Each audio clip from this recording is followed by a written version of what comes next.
ശ്രീ ഫക്രുദ്ദീൻ, ഈ ഏത് മന്ത്രവാദി വന്നാലും കോഴിക്ക് ഇരിക്കപ്പുറതിയില്ല എന്ന് പറയുന്ന ഒരു ചൊല്ലുണ്ട്. എന്ന് പറഞ്ഞതുപോലെയാണ് അമേരിക്കയിൽ ആര് വന്നാലും ചൈനയ്ക്കാണ് ഇരിക്കപ്പുറതി ഇല്ലാത്തത്. ഇപ്പോൾ ഈ US കഴിഞ്ഞാൽ പാനമ കനാൽ ഏറ്റവും അധികം ഉപയോഗിക്കുന്നത് ചൈനയാണ്. ഇപ്പോൾ അതിൻ്റെ മുഴുവൻ ഉടമസ്ഥാവകാശം അമേരിക്കയിലേക്ക് തന്നെ പോവുകയാണ്. അതിൽ വലിയൊരു നിയന്ത്രണവും വരികയല്ലേ?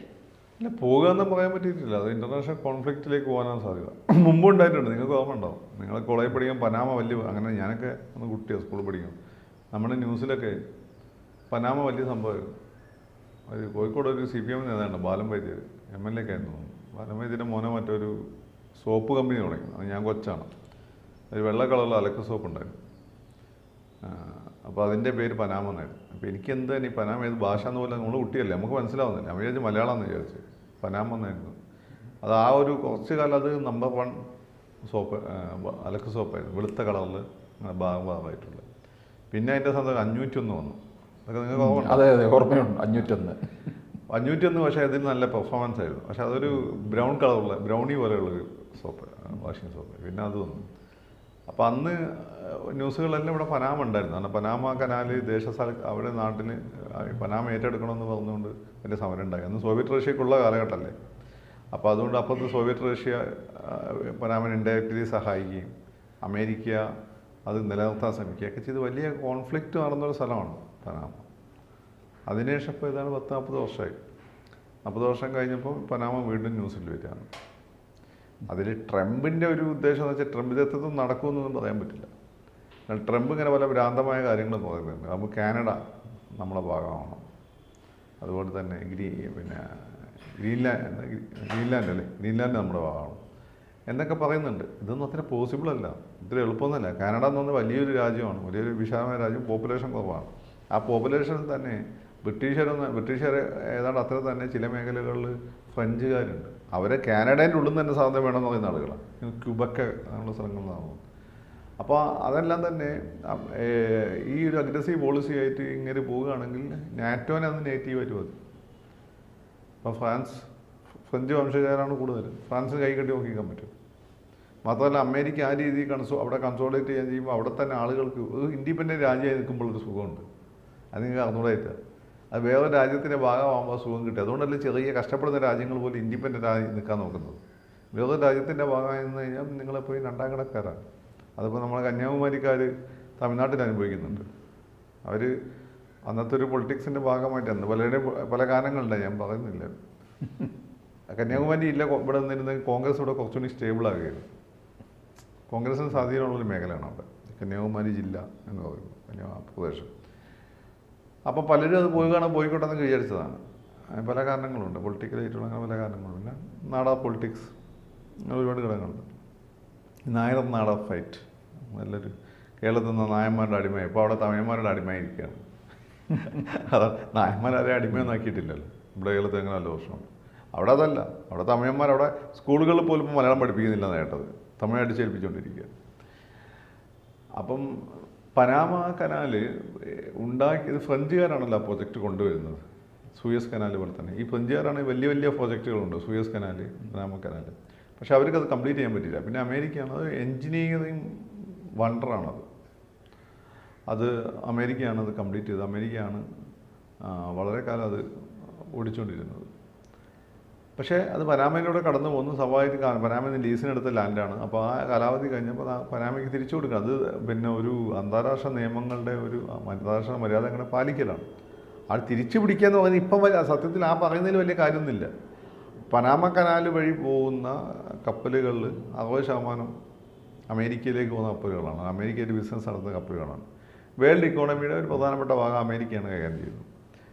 20% ചൈനയിലേക്കുള്ള കപ്പലുകൾ. ചൈന അവിടെ ചെയ്യുന്നത് വെച്ചാൽ അവിടെ അതിന് ചുറ്റുമുള്ള ഇൻഫ്രാസ്ട്രക്ചർ അവർ ഡെവലപ്പ് ചെയ്യുന്നത്. അവിടെ മാത്രമല്ല, അവർ ഇന്ത്യ, അമേരിക്ക തുടങ്ങി അവരുടെ ശത്രുരാജ്യങ്ങൾ ഒഴിച്ച് ബാക്കി എല്ലാ സ്ഥലത്തും അവരുടെ ഇൻഫ്രാസ്ട്രക്ചർ ഡെവലപ്മെൻറ്റ് ചെയ്യുന്നുണ്ട്. അല്ലാതെ അവിടെയുള്ള ഷിപ്പിങ്ങിൻ്റെ നിയന്ത്രണം ഒന്നും ചൈനക്കാർക്ക് കൊടുത്തിട്ടൊന്നുമില്ല. അത് ഈ പറയുന്ന പോലെ ട്രംപ് അതിര് കടന്ന ഒരു എന്താ പറയുക, പ്ലേയിങ് ഫോർ ദ ഗാലറിയാണ്.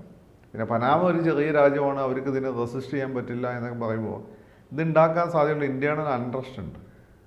അത് ലോകത്തെ പിന്നെ ഒരു കോൺഫ്ലിക്റ്റിലേക്ക് കൊണ്ടുപോകും. ട്രംപ് പൊതുവെ മുൻകാലങ്ങളിൽ ചെയ്തുകൊണ്ടിരുന്ന ഒരു കാര്യം എന്ന് വെച്ചാൽ ട്രംപ് ഇൻ്റർനാഷണൽ പൊളിറ്റിക്സിൽ ഇടപെട്ടിട്ടേ ഇല്ല. ട്രംപ് ഇൻറ്റേർണൽ ആയിട്ടുള്ള അമേരിക്കയുടെ കാര്യങ്ങളും പലസ്തീൻ വിഷയമാണ് ശ്രദ്ധിച്ചത്. പലസ്തീൻ വിഷയം തന്നെ അത് സമാധാനപരമായി തീർത്തിട്ട് ഒരു നോബൽ സമ്മാനം നേടുക എന്നുള്ളതാണ് ട്രംപിൻ്റെ ഒരു ആഗ്രഹം. നോബൽ സമ്മാനം നേടി പരിപാടി നിർത്താം, കൊട്ട് നിർത്താമെന്നാണ് മൂപ്പർ വിചാരിച്ചിരിക്കുന്നത്. അങ്ങനെ മൂപ്പർ വിചാരിച്ചുകൊണ്ടിരിക്കുന്ന സമയത്ത് ഇപ്പം മൂപ്പർ ഇതിന് പോയി ഇടപെട്ടാന്ന് വെച്ചാൽ, ഒന്ന്, അമേരിക്കയിൽ മൂപ്പർ പറയുന്ന അത്ര കാര്യങ്ങൾ അമേരിക്കയിൽ ഉള്ളിൽ ഡെലിവർ ചെയ്യാൻ പറ്റുന്ന സാഹചര്യം ഇപ്പോൾ ഇല്ല. അത് അങ്ങനെ ഡെലിവർ ചെയ്യാൻ പറ്റുന്ന ഇന്ത്യ ഉൾപ്പെടെയുള്ള രാജ്യങ്ങൾ പിണക്കേണ്ടി വരും. ഇന്ത്യയിലൊന്നും പരിധി കൂടുതൽ അങ്ങനെ പിണക്കിയാല. അപ്പം ഇങ്ങനെ ഒരുപാട് പ്രശ്നങ്ങൾ നടുവിലേക്ക് പോയി ഇൻ്റർനാഷണൽ കോൺഫ്ലിക്റ്റിലേക്ക് പോയി കഴിഞ്ഞാൽ അത് കാണിച്ചുകൊണ്ട് എന്ത് ചെയ്യാം, കുറച്ച് നേരം പിടിച്ചേക്കാൻ പറ്റും. അതാണ് ഈ പോളിസി. പിന്നെ മാത്രമല്ല, ഈ പറയുന്നതുപോലെ അമേരിക്കൻ മിലിറ്ററിയെ സംബന്ധിച്ചിടത്തോളം ചൈനക്കാരൊന്നും ഒരു പ്രശ്നമല്ല. അവർ കൂളായിട്ട് അവിടെ പോയി അത് പിടിച്ചെടുക്കാനും പറ്റും. പക്ഷേ ഇതിനുള്ള ഒരു കാരണമായിട്ട് പിന്നെ അമേരിക്ക പറയുന്ന കാര്യങ്ങളൊന്നും തന്നെ ലീഗലി സ്റ്റാൻഡ് ചെയ്തില്ല. ലീഗലി സ്റ്റാൻഡ് ചെയ്യാത്തൊരു കാര്യം നിങ്ങൾക്ക് എങ്ങനെയാണ് പിന്നെ നേടിയെടുക്കാൻ പറ്റുക? നേടിയെടുക്കാൻ സെൻസ് ലോകം അംഗീകരിക്കണ്ടേ? മൈറ്റ് കൊണ്ട് നേടിയെടുക്കാൻ പറ്റും, ലോകം അംഗീകരിക്കണ്ടേ? ഇപ്പോൾ ഇറാഖിനെ ആക്രമിച്ചത് എന്തുകൊണ്ടാണ്? മാരകായുധങ്ങളുണ്ടെന്ന്. അവിടെ പോയാൽ മാരകായുധമല്ല, പക്ഷെ അന്നത് യുദ്ധം കഴിഞ്ഞിരുന്നു. ഇത് ഓൾറെഡി തെളിയിക്കപ്പെട്ട കാര്യമാണ്. ചൈനയ്ക്ക് അവിടെ അസറ്റുകളുണ്ട്, അവർക്ക് ഷിപ്പിംഗ് കമ്പനി അതും ഇതൊക്കെ ഉണ്ട്. പക്ഷേ ചൈന അല്ല കനാലിപ്പോൾ നിയന്ത്രിക്കുന്നത്, ചൈനീസ് പട്ടാളവുമല്ല, അത് പനാമ തന്നെയാണ്. പക്ഷേ US കഴിഞ്ഞാൽ ഏറ്റവും അധികം ഉപയോഗിക്കുന്നത് ഇവരാണ്. അത് ഉപയോഗിക്കുന്നതായിരിക്കും. പക്ഷേ പനാമ എന്നത് രാജ്യം ഉണ്ടല്ലോ, അല്ല അവരെ അമേരിക്കയുടെ ഭാഗമാക്കണം. ആ രാജ്യത്തിന് ഇൻറ്റഗ്രിറ്റി ഇല്ലേ? ആ രാജ്യത്തിന് സോവനിറ്റി ഇല്ലേ? അവർക്കൊരു ആത്മാഭിമാനമില്ലേ? അതല്ലേ പ്രശ്നം. ഇങ്ങനെയാണെങ്കിൽ മൂപ്പർക്ക് എന്താ പിടിച്ചെടുക്കാൻ പറ്റാത്തത്? അല്ല, ഇവർക്ക് ഉടമസ്ഥാവകാശം ഉണ്ടോ? ആർക്ക്? പനാമയ്ക്കാണ് ഇപ്പോൾ ഉടമസ്ഥാവകാശം. ആണ്. പനാമ ലീസിന് കൊടുത്താണ്. ആ, അത് ഉണ്ടാക്കി ഇതില്ലേ, നമ്മൾ ഇത് അറിയില്ലേ, ബിൽഡ് ഓപ്പറേറ്റ് ട്രാൻസ്ഫർ, അതാണ് സംഭവം. അമേരിക്ക ബിൽഡ് ചെയ്യുന്നു, ഫ്രാൻസാണ് തുടങ്ങി വെച്ചത്, ഓപ്പറേറ്റ് ചെയ്യുന്നു, ട്രാൻസ്ഫർ ചെയ്തതാണ്. അപ്പം ഇത് ഈ പറയുന്ന കാരണമില്ലാത്തതാണ്. ചൈന ബിസിനസ് നടത്തുന്നു എന്നുള്ളതുകൊണ്ട് ചൈനയുടെ നിയന്ത്രണം അവിടെ ഉണ്ടാവണമെന്നില്ല. ചൈനയ്ക്ക് അസറ്റുകൾ സ്വാഭാവികമായിട്ട് വരും, ചൈന ബിസിനസ് നടത്തുന്നതുകൊണ്ട്. ചൈനീസ് പട്ടാളമാണ് അവിടെ കാര്യങ്ങൾ തീരുമാനിക്കുന്നത്, അത് തെറ്റാണ്. അവിടെയാണ് പ്രശ്നം കിടക്കുന്നത്. അപ്പോൾ അതുകൊണ്ട് ട്രംപിനെ സംബന്ധിച്ച് അമേരിക്കയിൽ നിന്ന് അതാണ് ഇൻ്റർനാഷണൽ വിഷയങ്ങൾ മുമ്പ് ഭയങ്കരമായിട്ട് പ്രസിദ്ധി. അല്ലെങ്കിൽ ഇൻ്റർനാഷണൽ വിഷയങ്ങൾ അങ്ങേക്ക് താല്പര്യമില്ലാത്തതാണ്. ആകപ്പാടെ പലസ്തീൻ വിഷയത്തിലാണ് അങ്ങനെ കൈയിട്ടത്. അത് പരിഹരിക്കാൻ വേണ്ടിയിട്ട് അത് നല്ലത് നീക്കമായിരുന്നു. അബ്രഹാമിക് അക്കോർഡ് എന്ന് പറഞ്ഞുകൊണ്ട് UAE, അമേരിക്ക, ഇസ്രായേൽ, അബ്രഹാമിൻ്റെ പുത്രന്മാരാണല്ലോ ഞങ്ങളെല്ലാവരും, ജൂതന്മാർ, ക്രിസ്ത്യാനികൾ, മുസ്ലിങ്ങൾ. ഈ ഇവാഞ്ചലിസ്റ്റുകൾ അംഗീകരിക്കുന്നില്ലെങ്കിൽ അമ്മാനങ്ങനെ പാട്ടും പറയും. അപ്പം എന്ന് വെച്ചാൽ കഥകളനുസരിച്ച് നിങ്ങൾ ബൈബിൾ വെച്ചാൽ ഇസ്ലാമിനെ പറ്റി അത്യാവശ്യം ഐഡിയ അല്ലേ? ഇബ്രാഹിം, ആദം, അവ്വ, ആദം നബി, അവ വായിച്ചല്ലേ? ഇതെല്ലാം ബേസിക് കഥകളൊന്നാണ്.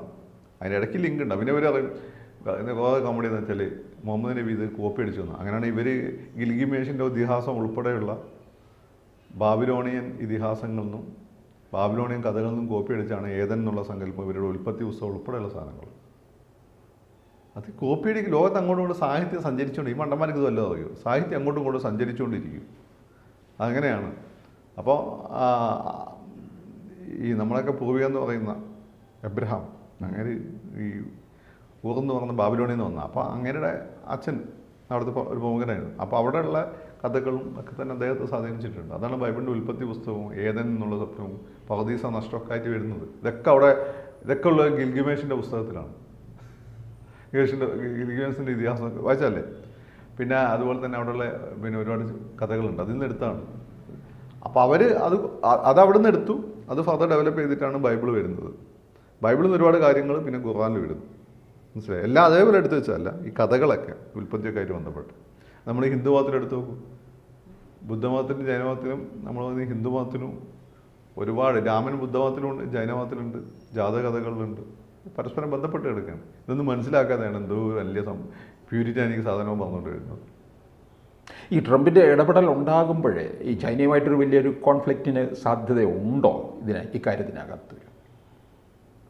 ചൈനയായിട്ട് നേരിട്ടോ കോൺഫ്ലിക്റ്റ് ഇപ്പം പോവില്ല. ഇനിയുള്ള കോൺഫ്ലിക്റ്റ് ന്യൂക്ലിയറാണ്. അത് ട്രംപിനും അറിയാം, ചൈനയ്ക്കും അറിയാം. നേരിട്ടോ കോൺഫ്ലിക്റ്റ് ഒപ്പം പ്രതീക്ഷിക്കേണ്ട. നേരിട്ട് കോൺഫ്ലിക്റ്റ് പോയ ലോകമല്ലേ ഇനി ആദ്യം മനസ്സിലായി. നമ്മളാരുമില്ല. കാര്യം ന്യൂക്ലിയറാണ്. ന്യൂക്ലിയർ എന്ന് വെച്ചാൽ ഇതുവരെ നടന്ന യുദ്ധങ്ങൾ പോലെയല്ല. എന്തുകൊണ്ടാണ് രണ്ടാം ലോക മഹായുദ്ധത്തിന് ശേഷം ഒരു വലിയ യുദ്ധം ഉണ്ടാവുന്നത്? ന്യൂക്ലിയർ ആളുകൾക്ക് അത് കൈവിട്ടാ തീർന്നു. മഹാഭാരത യുദ്ധം പോലെയാണ്. കൈവിട്ടാൽ ഈ സാധനം തീർന്നു. ഇത് പിന്നെ എവിടെ എങ്ങനെയൊക്കെ പൊട്ടുന്നു ഒന്നും പറയാൻ പറ്റില്ല. അതാണ് സംഭവം. അങ്ങനെ ഒരു നേരിട്ടൊരു കോൺഫ്ലിക്റ്റ്, ട്രേഡ് വാങ്ങുന്നല്ലാണ്ട് നേരിട്ടൊരു കോൺഫ്ലിക്റ്റ് ഒന്നും ഉണ്ടാവില്ല, സാധ്യതയില്ല. കൂടുതൽ വാർത്തകളും വിശേഷങ്ങളും നിങ്ങളിലേക്ക് എത്താൻ ABC മലയാളം സബ്സ്ക്രൈബ് ചെയ്യുക, ബെൽ ബട്ടണും അമർത്തുക.